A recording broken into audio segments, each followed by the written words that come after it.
ഏശയ്യായുടെ പുസ്തകം 41 അധ്യായം. വിമോചനം ആസനം.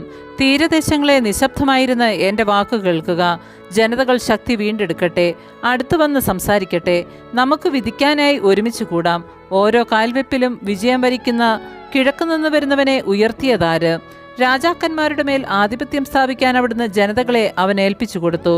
വാളുകൊണ്ട് അവൻ അവരെ പൊടി പോലെയാക്കി, വില്ലുകൊണ്ട് കാറ്റിൽ പറക്കുന്ന വൈക്കോൽ പോലെയും. അവരെ അനുധാവനം ചെയ്യുന്നവൻ സുരക്ഷിതനായി കടന്നു പോകുന്നു. അവൻ്റെ കാലടികൾ പാതയിൽ സ്പർശിക്കുന്നു പോലുമില്ല. ആരംഭം മുതൽ തലമുറകൾക്ക് ഉണ്മ നൽകി ഇവയെല്ലാം പ്രവർത്തിച്ചത് ആരാണ്? ആദിയിലുള്ളവനും അവസാനത്തോടു കൂടെയുള്ളവനുമായ കർത്താവായ ഞാനാണ്. ഞാൻ തന്നെ അവൻ. തീരദേശങ്ങൾ കണ്ട് ഭയപ്പെടുന്നു, ഭൂമിയുടെ അതിർത്തികൾ വിറകൊള്ളുന്നു. അവർ ഒരുമിച്ച് അടുത്തു വരുന്നു. ഓരോരുത്തരും അയൽക്കാരനെ സഹായിക്കുന്നു. ധൈര്യപ്പെടുക എന്ന് പരസ്പരം പറയുന്നു. വിളക്കിയത് നന്നായിരിക്കുന്നുവെന്ന് പറഞ്ഞ് ശില്പി സ്വർണ്ണപ്പണിക്കാരനെയും ലോഹപ്പണിക്കാരൻ കൂടത്തിലടിക്കുന്നവനെയും അഭിനന്ദിക്കുന്നു. ഇളകാതിരിക്കാൻ അവർ അവ ആണികൊണ്ട് ഉറപ്പിക്കുകയും ചെയ്യുന്നു. എൻ്റെ ദാസനായ ഇസ്രയേലെ, ഞാൻ തിരഞ്ഞെടുത്ത യാക്കോബേ, എൻ്റെ സ്നേഹിതനായ അബ്രാഹത്തിൻ്റെ സന്തതി, നീ എൻ്റെ ദാസനാണ്. ഞാൻ നിന്നെ തിരഞ്ഞെടുത്തു, ഇനി ഒരിക്കലും ഉപേക്ഷിക്കുകയില്ല എന്ന് പറഞ്ഞുകൊണ്ട് ഭൂമിയുടെ അതിർത്തികളിൽ നിന്ന് ഞാൻ നിന്നെ തിരഞ്ഞെടുത്തു. വിദൂര ദിക്കുകളിൽ നിന്ന് ഞാൻ നിന്നെ വിളിച്ചു. ഭയപ്പെടേണ്ട, ഞാൻ നിന്നോട് കൂടെയുണ്ട്. സംഭ്രമിക്കേണ്ട, ഞാനാണ് നിന്റെ ദൈവം. ഞാൻ നിന്നെ ശക്തിപ്പെടുത്തുകയും സഹായിക്കുകയും ചെയ്യും. എൻ്റെ വിജയകരമായ വലതു കൈകൊണ്ട് ഞാൻ നിന്നെ താങ്ങി നിർത്തും.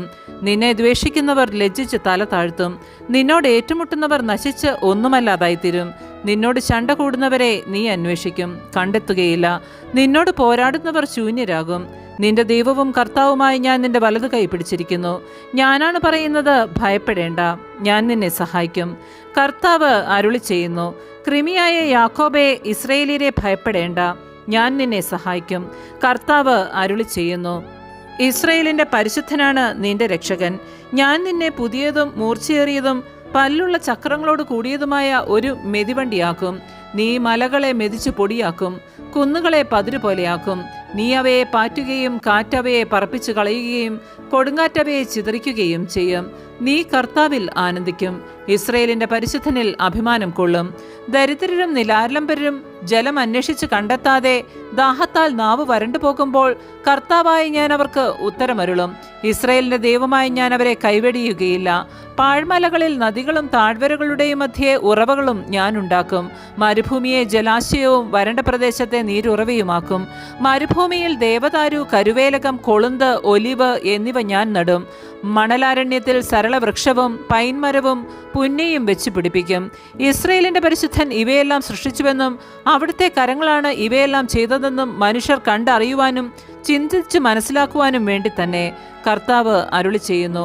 നിങ്ങളുടെ പരാതി കൊണ്ടുവരുവിൻ, യാക്കോബിൻ്റെ രാജാവ് കൽപ്പിക്കുന്നു.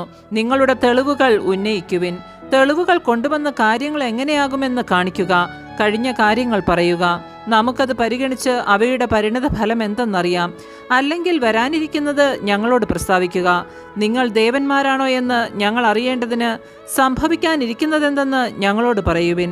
ഞങ്ങൾ പരിഭ്രമിക്കുകയോ വിസ്മയിക്കുകയോ ചെയ്യേണ്ടതിന് നന്മയോ തിന്മയോ പ്രവർത്തിക്കുക. നിങ്ങളൊന്നുമല്ല, നിങ്ങളൊന്നും പ്രവർത്തിക്കുന്നില്ല. നിങ്ങളെ തിരഞ്ഞെടുത്തവൻ മ്ലേച്ഛനാണ്. ഞാൻ വടക്കുനിന്ന് ഒരുവനെ തട്ടിയുണർത്തി, അവൻ വന്നു. കിഴക്കുനിന്ന് ഞാൻ അവനെ പേര് ചൊല്ലി വിളിച്ചു. കുമ്മായം കൂട്ടുന്നതുപോലെയും കുശവൻ കളിമണ്ണ് കുഴയ്ക്കുന്നത് പോലെയും അവൻ ഭരണാധിപന്മാരെ ചവിട്ടി മെതിക്കും.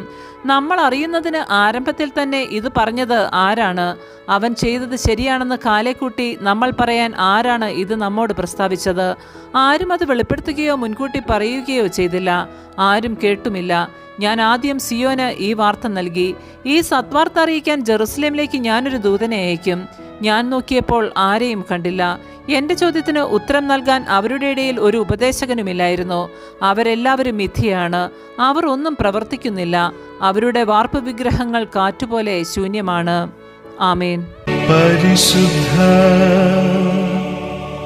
പരമാ ദിവ്യകാരുണ്യത്തിന് എന്നേരവും ആരാധനയും സ്തുതിയും പുകഴ്ചയും ഉണ്ടായിരിക്കട്ടെ.